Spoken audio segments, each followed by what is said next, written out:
The thing that fell from the sky didn't make a sound. Dale Henderson was on his break, leaning against the warm metal of the substation, smoking a cigarette and staring up at the blanket of New Mexico stars. One moment there was just the infinite silent black. The next, a flicker, a brief distortion like heat haze on a summer road. Then nothing. He thought it was his eyes playing tricks on him. Tired from a 12-hour shift, monitoring the deep space radio dishes that dotted the valley like giant listening ears. He finished his cigarette, ground it out under his boot, and was about to head back inside when a glint of light caught his eye, out past the perimeter fence where the desert scrub began. It wasn't a star. It was low on the ground, maybe a quarter-mile out. Probably just a piece of junk, some coyote hunter's discarded beer catching the moonlight. But Dale was bored and curious. The kind of curiosity that gets cats killed and men like Dale walking into the desert at 2 in the morning.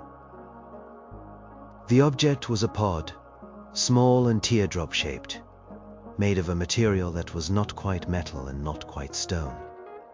It was black, a deep, light-swallowing black that seemed to drink the beam of his flashlight. It had burrowed itself a few feet into the sandy soil. A single clean impact, no explosion, no fire. A profound, absolute lack of sound seemed to radiate from it. The front of the pod was a canopy of the same material, but it was shattered, cracked open like a strange egg. Dale's heart was a hammer against his ribs. He pointed his light inside. And that's when he saw the pilot. It was small, no bigger than a child, with long, thin limbs. Its skin was the color of pale lilac, and its head was large and bald, with 2 enormous black eyes that stared, unseeing, at the broken canopy. It wore a simple silver gray suit. There was no blood, no visible injury. It just looked stopped. Dale felt a wave of nausea. He was looking at an alien, a real, honest-to-God alien, dead in its little spaceship in the middle of his patch of desert. But the real shock, the one that made the breath catch in his throat and his blood run cold, was clutched in the creature's long, 3-fingered hand. It was a small, flat slate, like a tablet computer. And on its dark screen, glowing in a script that was somehow impossibly legible as plain English, were 3 words: PRIMAL Threat Designation. Humanity. The alien hadn't crashed because of a malfunction. It hadn't been shot down. Dale moved his flashlight beam back to its face. The expression on it, frozen in death, was not one of pain or surprise. It was an expression of pure, undiluted terror. The creature had looked upon the Earth, or its destination, or maybe just the idea of us, and its heart had simply given out. It had died of fright. Dale stumbled back from the pod, his flashlight beam skittering across the sand. His mind was a frantic mess, a beehive of panic and disbelief. An alien, dead, died of fear, because of us. The words on the slate burned in his memory. Primal threat. What the hell did that mean? He looked up at the sky, at the familiar distant stars. They didn't look familiar anymore. They looked like windows, with unseen things looking back. His first instinct was to run, to get back to the substation, call Frank, his boss, call the police, call the army, call someone, anyone. But he stopped. Who would believe him? Dale Henderson, the 40-year-old satellite tech with a messy divorce and a fondness for cheap whiskey, finds a dead alien in the desert. They'd laugh him out of the sheriff's office. Or worse, they'd believe him, and men in black suits would show up, and he'd disappear. He'd seen those movies. He was just a regular guy. This was not regular guy stuff. He forced himself to walk back to the pod. The alien was still there, of course, a frail, lilac-colored statue of fear. The slate was still in its hand. Dale's own hand shook as he reached in. The creature's skin was cool and smooth like polished stone. He gently worked the slate from its stiff fingers. It was surprisingly light. The 3 words still glowed on the screen. He tapped the screen. Nothing happened. He turned it over. The back was seamless, smooth black. He had to hide it. All of it. The idea was insane, but it was the only one that felt safe. He looked around. The desert was full of hiding places if you knew where to look. There was an old abandoned mine shaft about a mile north, a relic from a silver rush that went bust 100 years ago. No one ever went out there. It took him the rest of the night. First he used a tarp from his truck to wrap the small body. Lifting it was a strange experience. It was light, almost unnervingly so, as if its bones were hollow. He carried it in his arms, a grotesque parody of a father carrying a sleeping child. He laid it gently inside the mouth of the mine, a dark, cool space that smelled of dust and time. Then he went back for the pod. That was harder. It wasn't heavy, but it was awkward. He managed to drag it inch by painful inch, using the tarp and a tow rope from his truck. He slid it into the mine shaft, where it disappeared into the shadows. Finally, he went back and spent an hour brushing away the tracks, trying to make the desert look as if he'd never been there. As the sun began to bleed purple and orange over the eastern mountains, Dale stood exhausted and covered in sweat and dust, the alien slate clutched in his hand. He had a dead alien and its spaceship hidden in an old mine, and a tablet that called his entire species a primal threat. He walked back to the substation, the little device feeling heavier with every step. He went into the break room, poured a cup of stale, sludgy coffee, and sat down at the table, just as he did every morning. But nothing was the same. The world had cracked open, and he had seen something terrible and strange crawl out, and he was the only one who knew. The next few days were a special kind of hell. Dale operated in a fog of caffeine and paranoia. Every passing car on the highway, every routine call from Frank checking the data feeds, sent a jolt of panic through him. He kept the alien slate hidden in the bottom of his toolbox, wrapped in an old, oily rag. At night, he wouldn't go outside. He'd sit in the control room surrounded by the quiet hum of the electronics and stare at the monitors displaying signals from distant galaxies, wondering what else was out there, listening. The silence was the worst part. He had this cosmic secret, this terrifying piece of knowledge, and he couldn't tell a soul. It festered inside him, a poison of isolation. He thought about his ex-wife Sharon. She had always said he was closed off, that he kept things locked away. He used to think she was being dramatic. Now he was living her accusation. He was a vault, and inside was a dead alien and a 3-word indictment of all humanity. On the third night, driven by a sleepless itch he couldn't scratch, he took the slate out of his toolbox. He sat at the main console, the glow of the monitors casting long shadows on the floor. He ran his thumb over the smooth surface. PRIMAL Threat Designation. Humanity. The words hadn't changed. They felt less like a warning and more like a verdict. He tried interacting with it again. He tapped, he swiped, he pressed. Nothing. In a fit of frustration, he slammed it down on the console. The screen flickered. A new symbol appeared below the words, a complex geometric shape that pulsed with a soft white light. Hope, sharp and sudden, pierced his fear. It was a prompt. It wanted something. He thought about the alien. How had it used this thing? Its hands were different, 3 long fingers, he tried to mimic the gesture, touching the screen with 3 of his fingertips at once. The screen dissolved into a swirling vortex of the strange symbols he had seen before. It looked like a language, but it was fluid, the characters shifting and blending like drops of ink in water. He was in. He had no idea what he was looking at, but he was in. He spent hours just touching the screen, watching how the symbols reacted. A long press here, a circular swipe there. It was like learning a new instrument in the dark. Slowly, patterns began to emerge.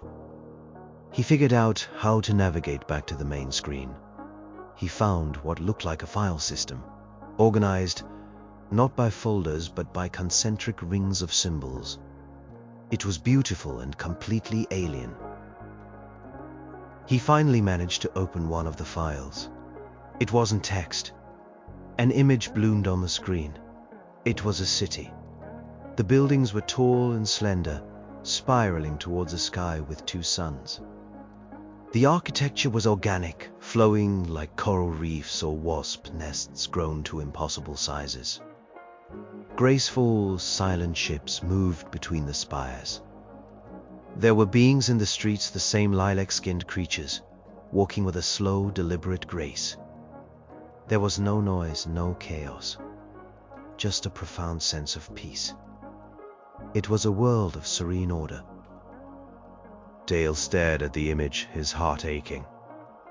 This was where the dead pilot came from, this calm, beautiful place. And these people, these graceful, quiet beings, they had looked out into the void, listened to the signals from a distant blue-green world, and had been so utterly horrified by what they found that they had labeled it a primal threat. He looked from the peaceful alien city on the slate to his own reflection in the dark monitor screen. A tired, scared man with a 2-day stubble. What had they heard? What had they seen that could possibly terrify a species like this? He had to know. The slate became an obsession. Dale abandoned any pretense of doing his actual job. The dishes kept listening. The data kept streaming. But he just sat in the control room, a modern-day shaman trying to read the entrails of the stars on a piece of alien technology. His hands became fluent in the language of taps and swipes, his mind learning to recognize the shape of the alien symbols, even if he couldn't understand them. He found what he thought was a library, a repository of information. Most of it was incomprehensible, likely scientific data, or philosophy written in their flowing, liquid script. But some files contained audiovisual recordings. He couldn't hear sound. The slate seemed to communicate directly, translating sensory data into something his brain could process. A silent movie played inside his skull. He finally found the right file. It was labeled with a single, stark symbol, a stylized representation of a planet, Earth. He touched it with a trembling finger. The screen went dark for a moment, and then a collage of images and sounds flooded his mind. It was a chaotic, overwhelming torrent of information. He realized what he was seeing. It was us. It was everything we had ever broadcasted, hurled out into the void at the speed of light. But the aliens hadn't received it in chronological order. Their technology had scooped it all up, a century's worth of radio waves and television signals, and was trying to make sense of it as a single simultaneous event. He saw flickering black and white images of trench warfare from World War I. Soldiers in gas masks stumbling through mud. The images were overlaid with the angry shouting voice of a 1930s political rally in Germany. The sound of a mushroom cloud blooming over a desert test site was mixed with a theme song from a cheerful 1950 sitcom. A news report about a famine in Africa, showing starving children with bloated bellies, was paired with a slick, fast-paced commercial for a luxury car.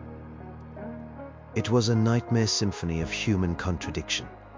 The broadcast of the first moon landing, Neil Armstrong's hopeful words, was immediately followed by a police radio transmission from a violent riot. A beautiful opera aria was drowned out by the static-filled screams of a horror movie. Political debates, with candidates yelling over each other, blended with the mindless chatter of daytime talk shows, where people threw chairs at each other. To Dale, it was just history. It was the messy, ugly, complicated story of humanity. He'd seen it all before on the History Channel. But he was seeing it now through their eyes. Through the eyes of a species from a world of serene order. To them, this wasn't history. This was a live report. This was a snapshot of a species' soul. They couldn't see the context. They couldn't understand the separation in time and place. They just saw a creature that was constantly screaming, constantly celebrating its own brutality, while simultaneously weeping over its consequences. A species that could create Beethoven's Ninth Symphony and the gas chamber. A species that spoke of peace while broadcasting its wars to the stars. Dale leaned back in his chair, feeling sick. The primal threat designation wasn't about our technology. It wasn't because we were strong. It was because we were insane. We were a planet-sized asylum, beaming our madness out into the quiet cosmos. And these poor, terrified aliens had picked up the phone and heard a lunatic screaming on the other end. He finally understood. It wasn't a misunderstanding. From their perspective, it was a perfectly logical conclusion. The deeper Dale dug into the alien slate, the more horrified he became. He had thought the jumble of historical broadcasts was the worst of it. He was wrong. The slate had a section dedicated to analysis, the aliens' attempts to understand the primal threat. It was here that Dale found the true source of their terror, a misunderstanding so profound it was almost comical, if it weren't so terrifying. The aliens, it turned out, had no concept of fiction. Their minds, evolved in a society of absolute peace and literalism, could not process the idea of a fabricated reality. The concept of telling a story that wasn't true, of creating a simulation for entertainment, was as foreign to them as the idea of breathing water was to him. They were a species of historians, not storytellers. He found a file dedicated to what they called ritualistic combat reenactments. The images that filled his mind were from video games. He saw first-person views of soldiers storming beaches, hyper-realistic graphics of explosions and gunfire. He saw space marines battling monstrous creatures on alien worlds. He saw wizards casting spells and warriors cleaving orcs in half. To the aliens, these weren't games. They were training simulators, or worse, accurate historical records of humanity's daily life. They believed millions of humans spent their days engaged in brutal, constant warfare, and that we recorded it with glee to be re-experienced by others. Then came the Chronicles of Induced Fear. This was their analysis of our horror movies. Dale saw clips from slasher films, zombie apocalypses, and psychological thrillers. He saw monsters, ghosts, and madmen. To the lilac-skinned observers, these were documentaries. They believed our world was actively populated by undead, flesh-eating hordes and supernatural entities that we battled on a regular basis. They saw the audiences in movie theaters, screaming and laughing, and concluded we were a species that derived pleasure from terror, that we willingly subjected ourselves to horrifying experiences for recreation. The understatement was becoming clear. They didn't just think we were violent. They thought our entire reality was a seamless, unending tapestry of bloodshed, chaos, and horror. They saw our news reports of war and crime, and saw them confirmed by our video games. They saw our documentaries about serial killers and saw them validated by our slasher films. To them, there was no line between a broadcast of a real war and the movie Saving Private Ryan. It was all just data, and all the data pointed to the same conclusion. Humanity was a race of warrior monsters, living in a perpetual state of violent psychosis. Dale felt a strange mix of emotions. He was terrified for his species, for what the rest of the galaxy must think of them, but he also felt a bizarre sense of pity for the aliens. They were so advanced, capable of crossing the vast emptiness of space, yet so fundamentally naive. They had looked at our greatest creative expressions, our stories, our games, our films, and had seen only a monster staring back. He found a final note in the analysis file. It was a projection. Based on the data they had gathered, they concluded that a species this steeped in violence, this dedicated to simulating and celebrating it, must be expansionist. It was only a matter of time before we took our rituals to the stars. The primal threat designation wasn't just about what we were. It was about what they were certain we would become. They weren't just scared of us. They were trying to warn the rest of the galaxy before the screaming lunatics from the third planet decided to pay a visit. The sound of helicopter blades sliced through the desert quiet. Dale's head snapped up from the alien slate, his heart instantly seizing in his chest. He scrambled to the window of the control room. A black, unmarked helicopter was circling high above the valley, a dark insect against the brilliant blue sky. It wasn't a tourist chopper or a medical transport. It looked military, mean. Coincidence? It had to be a coincidence. Maybe they were surveying or on training maneuvers from the nearby base. But Dale's paranoia, now a constant companion, screamed otherwise. They know they tracked the pod. They're looking for it. They're looking for you. He shoved the slate back into its hiding place in his toolbox, his hands slick with sweat. He tried to act normal, busying himself with the consoles, checking readouts he hadn't looked at in days. The helicopter made another pass lower this time. He could feel the thumping of its rotors in the floor, a deep, rhythmic pulse that matched the frantic beating of his own heart. He imagined men in tactical gear with night vision goggles, scanning the ground, their eyes passing right over the hidden mine shaft. The chopper eventually flew off, disappearing over the western ridge, but it left an imprint of fear on the day. The isolation of the desert no longer felt like a comfort. It felt like a trap. He was a single man on a vast, empty stage, and he felt a spotlight swinging towards him. That night, sleep was impossible. Every gust of wind, rattling the metal siding of the substation, was the sound of approaching footsteps.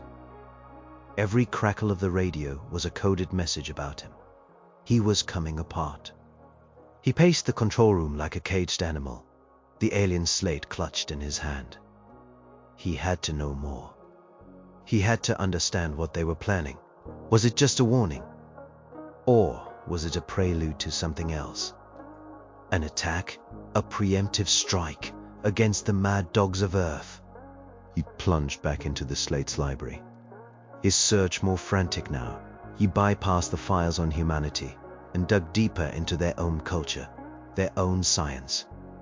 He found star charts, vast and complex. He saw our solar system labeled with their symbol for primal threat. But there were other symbols too, other designations on other stars. He saw one he recognized, a symbol of what looked like interlocking gears. The file associated with it was labeled Contained. Another, a wave-like pattern, was labeled Beneath Observation. They weren't just watching us, they were policing the galaxy. They were self-appointed guardians, cataloging and classifying entire species. We were just their newest and apparently most terrifying problem. A cold dread settled in Dale's stomach. This was bigger than a simple misunderstanding. This was a galactic patrol that had just stumbled upon the cosmic equivalent of a rabid animal. And what do you do with a rabid animal? You don't try to reason with it. You put it down. He felt a profound sense of helplessness. Here he was, one man in a dusty control room, holding the key to a potential interstellar war. If he went public, he'd cause a global panic. If he did nothing, he risked letting this silent, fearful judgment from the stars reach its logical conclusion. He was so lost in the alien data that he almost missed it. A new alert flashing on one of his own monitors. It wasn't a signal from deep space. It was something closer. Much closer. An object, small and fast, was on a suborbital trajectory. Its destination, this valley. Right here. Dale stared at the screen, his blood turning to ice. It wasn't a crash this time.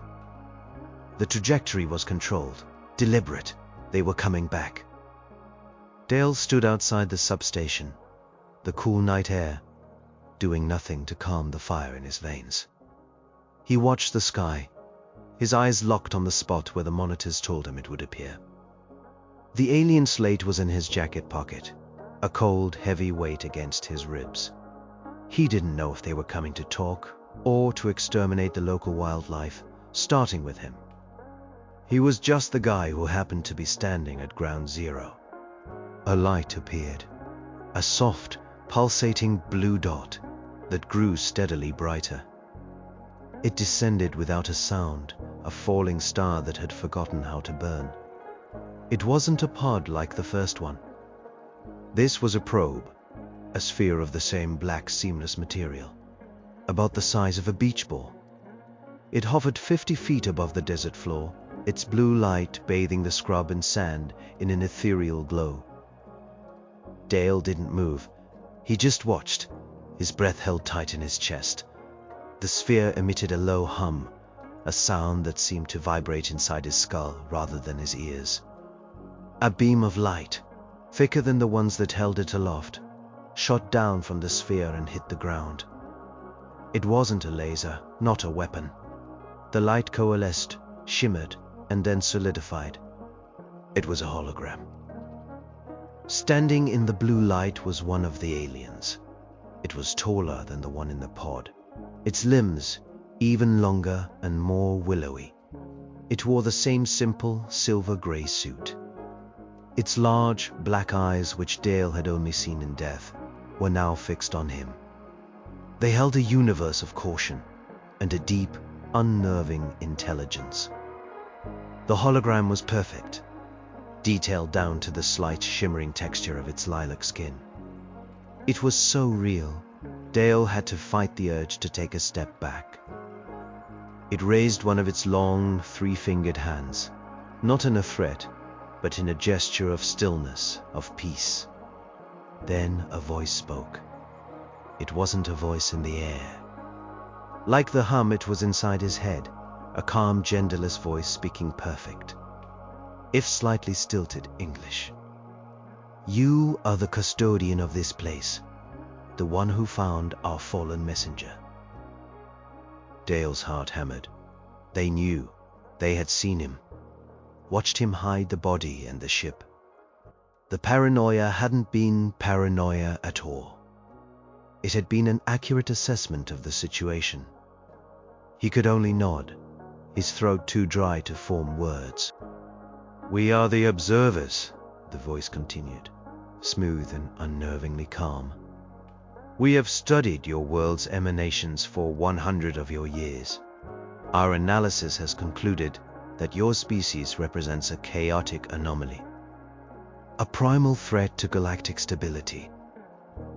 The words from the slate, now spoken directly into his mind, it made them feel 100 times more real, more damning. The death of our messenger was unexpected, the observer said. The voice hesitated for a fraction of a second, the first sign of anything other than placid certainty. The data did not predict a physiological failure due to emotional distress. This is also an anomaly. We are here to rectify the gap in our data. We are here to observe you directly. Dale finally found his voice a raw, croaking thing. Observe me? Why me? You are the variable, the observer stated simply. You discovered our messenger. You did not alert your authorities. You concealed the evidence. You have studied our data slate. Your actions do not align with the patterns of chaotic aggression our data indicates. Is the norm for your species. You are an inconsistency, and we must understand inconsistency. It wasn't an invasion, it wasn't a declaration of war. It was a scientific inquiry. They had a mountain of data that told them humanity was a monster. And then there was Dale. A single, confusing data point that didn't fit. He wasn't a threat to be eliminated. He was a puzzle to be solved. And he was standing in the middle of the desert, being interviewed by a holographic alien who thought he was a statistical error. The sheer, bizarre absurdity of it all almost made him laugh. Almost. A strange, tense dialogue began in the silent desert. Dale, a satellite technician from nowhere, and the holographic projection of an alien observer, a being from a civilization that policed the stars. The sphere hummed above them, its blue light a sterile, lonely stage. Your species glorifies violence, the voice in Dale's head stated, not as an accusation, but as a fact. Your fictions are saturated with it. Your history is defined by it. Why? Dale fumbled for an answer. How could he explain all of human nature to a being that didn't understand stories? It's complicated, he started, his voice still hoarse. The stories, the games, they're not real. They're a way to explore the dark parts of ourselves without actually acting on them. It's a release. A way to be brave or scared in a safe place. Safety is the absence of threat, the observer replied, its logic unshakable. You intentionally introduce the concept of threat into a safe environment. This is paradoxical, illogical. Dale's frustration grew. It was like trying to explain color to a person born blind. He pulled the slate from his pocket. The observer's holographic eyes flickered towards it. You have learned the interface, it noted. There was no surprise, just a calm registering of a new fact. Let me show you something, Dale said, his hands moving over the slate's surface with a newfound confidence. He couldn't access his own files, but he had an idea. The slate, in its sweep of human broadcasts, had captured everything. Not just the wars and the horror movies, everything. He searched, navigating the swirling symbols, looking for a different kind of data. He found it. A clip from an old major documentary. He projected it from the slate onto the ground, beside the hologram. An image of a mother bear playing with her cubs appeared in the dust. They tumbled and wrestled, soft growls and playful nips. This is also a form of combat simulation, the observer noted. Training for future conflict. No, Dale said, shaking his head.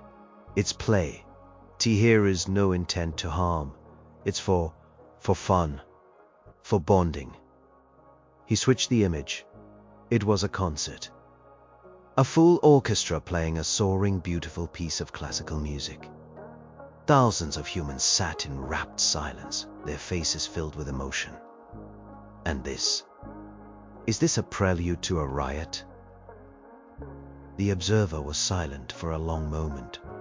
The music, which Dale could only faintly remember, was translated into a wave of pure, complex emotion for the alien. The harmonics are mathematically complex. The emotional response in the subjects is pronounced, The purpose is unclear. Dale's desperation made him bold. He swiped again, bringing up the one image he knew was the opposite of everything the aliens believed. It was a photo from his own wallet, a photo the slate must have scanned when he first handled it. It was his daughter Sarah when she was 7. She was missing her 2 front teeth, and grinning a huge, goofy smile, hugging a scruffy-looking golden retriever. "This is my offspring," Dale said, his voice thick with an emotion he hadn't felt in years. "Her name is Sarah. Is she a primal threat? Look at her. Is she a chaotic anomaly?" The holographic alien stared at the image of the smiling girl. Its tall, still form seemed to waver slightly. The voice in Dale's head was different now. The calm certainty was gone, replaced by something else. Something that sounded like confusion.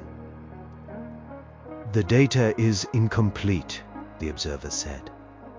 "The visual information shows a juvenile displaying signs of positive social bonding. It contradicts the primary data set: aggression and affection, chaos and order. Your species is not one thing. It is 2 simultaneously." The observer looked from the image of the smiling girl back to Dale. "This is a greater anomaly than we predicted, a species at war with itself. This is not a primal threat. It is a primal paradox." The observer's words hung in the cold desert air. A primal paradox. It was a far more terrifying and accurate assessment than primal threat. A threat can be understood, measured, and neutralized. A paradox was something else entirely. It was a puzzle with no solution, a question that broke the rules of logic. "We do not understand," the voice in Dale's head continued, the confusion palpable now. "Our history is a single straight line. We evolved from herd creatures. Cooperation is our primary survival instinct. Conflict is a system failure, a disease we cured millennia ago. Your broadcasts show conflict as your primary state of being, and yet you show us this." The hologram gestured to the image of Sarah still glowing on the dust. How can both be true? Dale thought of all the contradictions he lived with every day. The ones all humans lived with. The way you could love your family and still get angry with them. The way a soldier could be a killer on the battlefield and a gentle father at home. The way people could donate to charity and then cut someone off in traffic. "Because we're not one thing," Dale said, speaking more to himself than to the alien. "We're everything at once. We have the capacity for incredible kindness and unimaginable cruelty. Sometimes in the same person. It's not a war between us. It's a war inside us. Inside every single one of us." He looked up at the silent, listening stars. Maybe that's the price of what we have. Our stories, our art, our love. Maybe it can't exist without the other side. The anger, the fear, the violence. They're 2 sides of the same coin. You can't have a coin with only one side. The blue hologram flickered. This duality. This internal chaos. It is the core of the threat. A species that is unpredictable even to itself is a danger to a stable cosmos. Your potential for good is matched only by your potential for destruction. The variable is too great. The outcome cannot be predicted. A chilling realization dawned on Dale. The understatement wasn't just that they had mislabeled humanity. The understatement was the scope of their fear. They weren't just afraid of our wars and our monster movies. They were afraid of our very nature, our capacity for choice, our free will.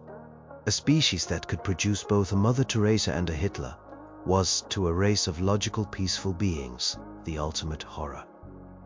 We weren't just a threat. We were a contagious form of insanity. "So what now?" Dale asked, the question feeling heavy and final. "You've seen the paradox. What does your analysis say to do now?" The observer's form seemed to grow more solid, its calm demeanor returning.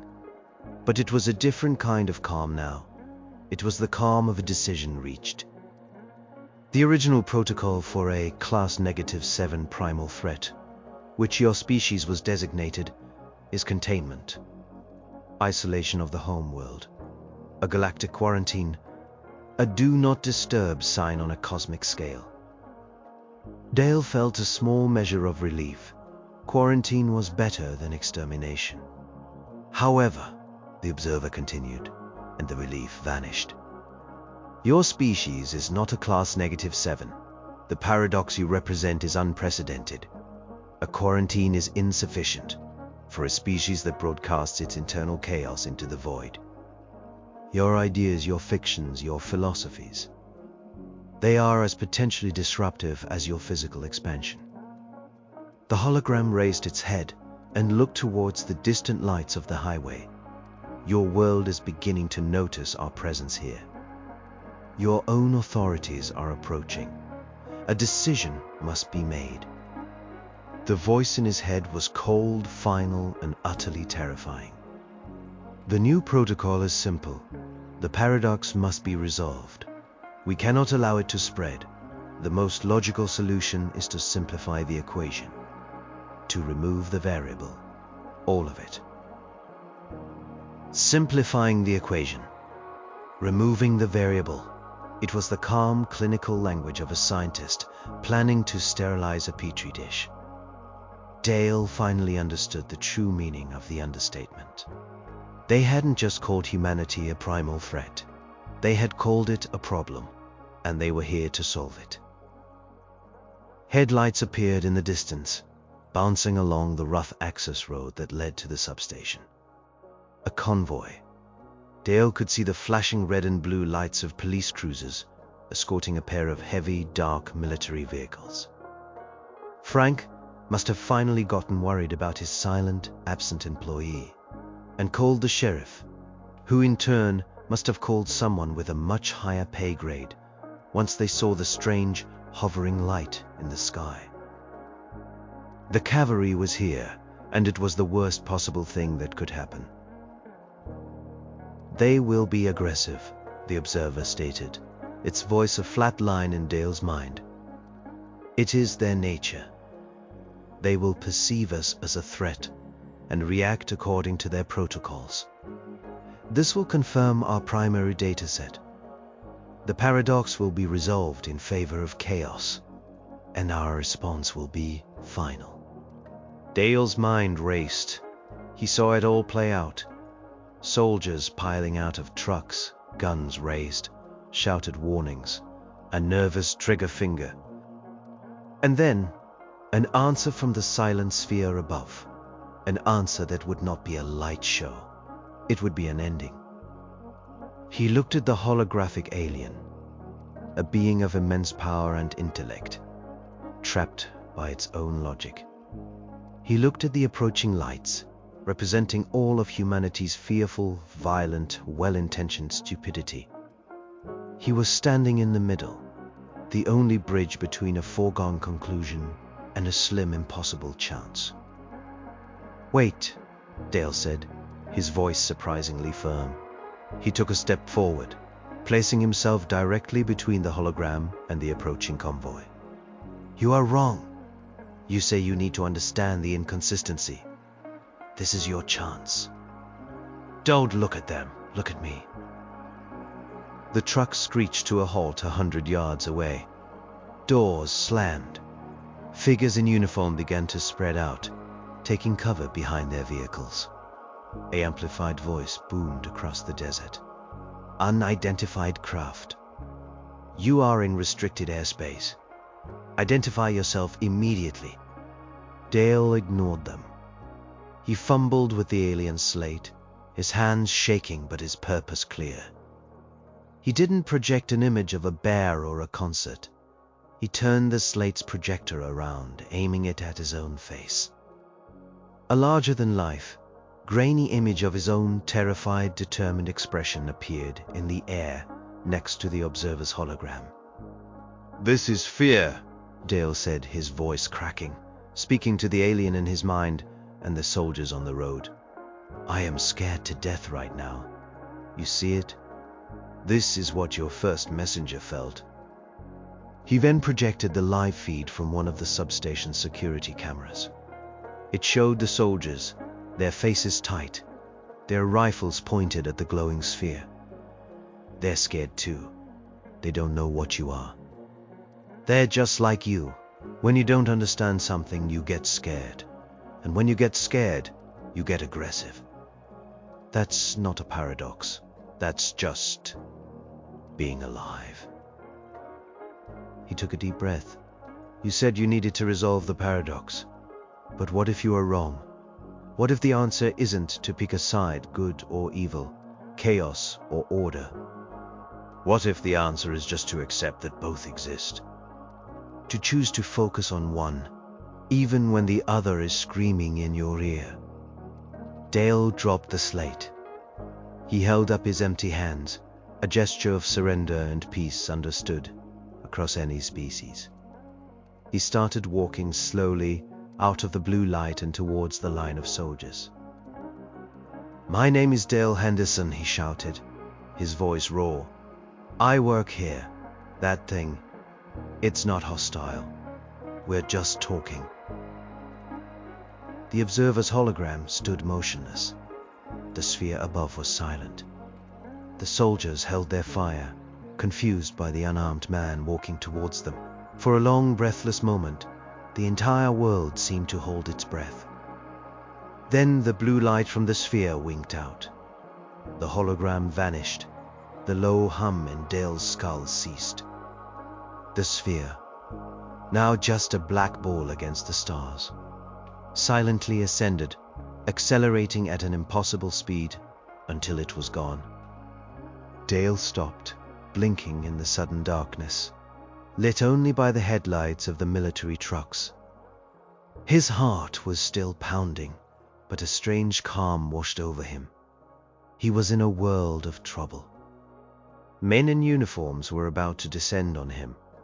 With a million questions he couldn't answer, his life was over. And then he saw it. The alien slate lying on the ground where he had dropped it. Its screen was no longer dark. It glowed with a new message in the same impossible, simple English script. "PRIMAL Threat Designation rescinded. Jak Designation, Potential. Observation continues." They hadn't just called humanity a primal threat. It was an understatement. Because they were wrong. We weren't a threat to be destroyed. We weren't a paradox to be solved.